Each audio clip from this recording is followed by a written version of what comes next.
Poisson, bonjour et bienvenue sur ma chaîne pour votre petite lecture de fenêtre sur soi. J'espère que vous allez tous très bien malgré cette période si particulière de pandémie. 8 de bâton. J'espère que vous allez tous très bien. Donc on va faire cette petite lecture de fenêtre sur soi que vous connaissez. Je rappelle qu'elle concerne aussi bien votre signe solaire que votre signe ascendant ou votre signe lunaire. Donc si vous avez un ascendant et une lune dans d'autres signes que le poisson, n'hésitez pas à aller les visionner, histoire de croiser les informations et d'en apprendre peut-être un petit peu plus sur cette période qui vous concerne jusqu'à la fin de ce mois de novembre 2020. Alors, on va faire ça comme on a l'habitude de faire. Encore un petit coup de mélange ici. Et puis, on va y aller. Donc, la première carte, la première position ici concerne ce qui vous tient le plus à cœur, ce qui vous préoccupe le plus actuellement, ce qui vraiment est votre centre d'intérêt, votre centre de préoccupation maintenant. Waouh! La transformation.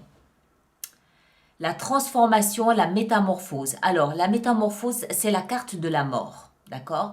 Alors, la mort, elle est symbolique. Hein. Il n'y a pas de prédiction de mort, de rien du tout. Hein. On se rassure.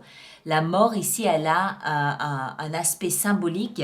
C'est-à-dire que, d'ailleurs, on le voit là sur cette image, tout ce qui meurt, en fait, ne disparaît pas, mais se transforme, se métamorphose. Que ce soit quelque chose qui a un rapport avec notre vie extérieure, nos activités, notre environnement, ou que ce soit un comportement, une attitude, une pensée, un besoin, que ce soit interne ou que ce soit extérieur, rien ne disparaît, mais tout se métamorphose, tout se transforme.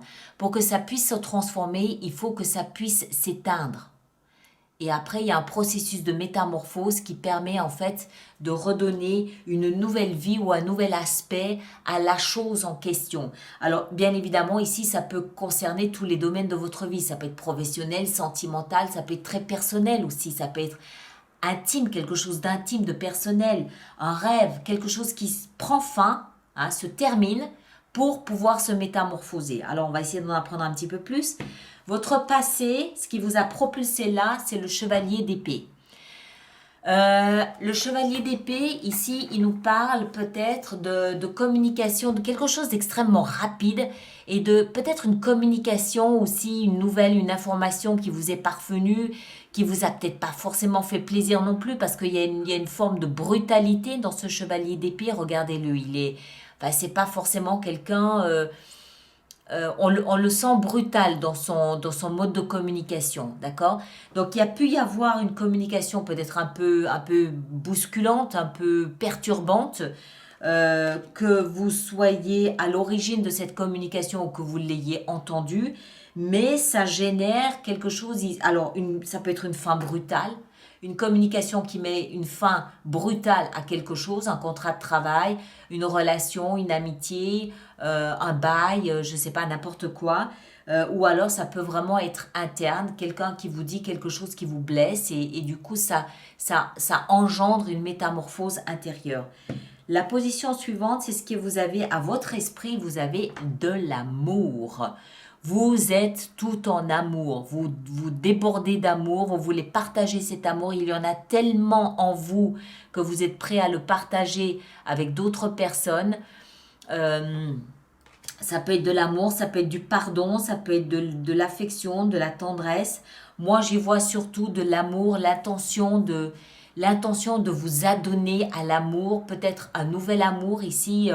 Peut-être que vous vous êtes libéré d'une relation qui vous métamorphose et que vous êtes prêt ici à commencer quelque chose de nouveau qui correspond davantage à qui vous êtes, à ce que vous voulez.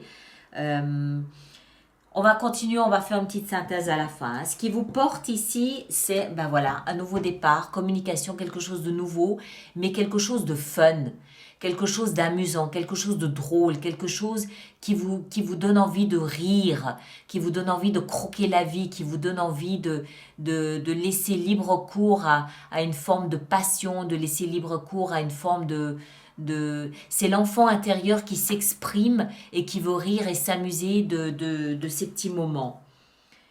Ici, l'issue vraisemblable de ce processus ici serait, waouh, le succès. Ok, alors clairement, quelque chose ici vous a libéré. Je le vois comme ça. Une communication, alors qu'elle provienne de vous ou que vous l'ayez entendue, vous libère. Cette libération vous permet de transformer quelque chose. La fin d'un lien qui était peut-être étouffant vous permet de métamorphoser, de transformer quelque chose. Enfin, un lien, je dis un lien, ça peut être une image, ça peut être une attente, ça peut être... vous le placez en fonction de ce que vous vivez, on est bien d'accord.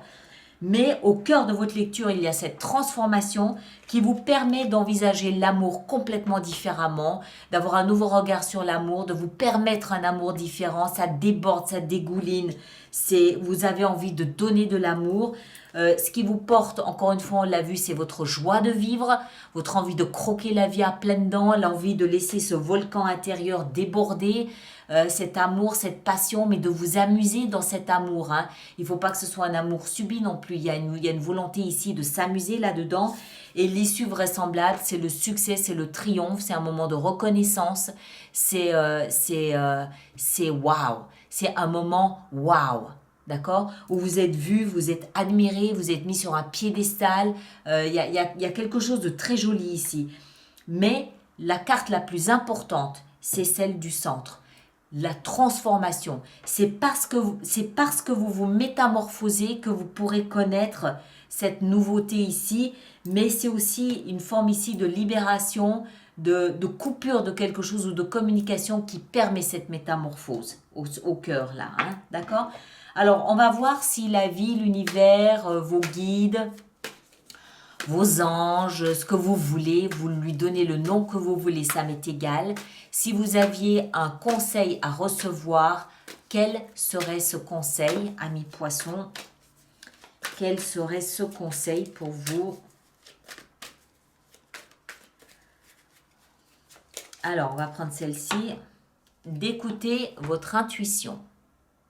Écoutez votre intuition, vous savez ce qui est en train de se passer. Vous savez surtout qu'il faut vous adonner à cette transformation. Ne la coupez pas, ne la bloquez pas, ne la retenez pas. Laissez cette transformation faire son travail parce que vraisemblablement, vous avez tout à y gagner. D'accord? Cette métamorphose, vous la sentez, vous la ressentez, elle doit vibrer dans vos veines, elle doit vibrer dans vos cellules, mais à une puissance inouïe. Vous aurez peut-être aussi, je pense, la possibilité de comprendre ce qui est en train de se passer. D'accord? Le principe de ces fenêtres sur soi, c'est d'attirer votre attention sur quelque chose de très particulier là, durant ces 15 prochains jours jusqu'à la fin du mois de novembre. Et peut-être bien que c'est la compréhension instinctive, intuitive de cette transformation que vous êtes en train de vivre.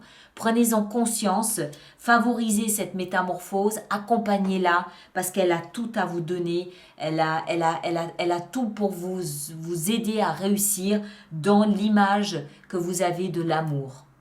D'accord? Allez, je m'arrête ici. Allez voir votre signe ascendant, votre signe lunaire. Et puis, portez-vous bien. Merci de partager, de liker, de me laisser vos commentaires. Et on se retrouve comme d'habitude pour les lectures mensuelles de ce dernier mois de l'année, le mois de décembre. À très bientôt. Merci beaucoup.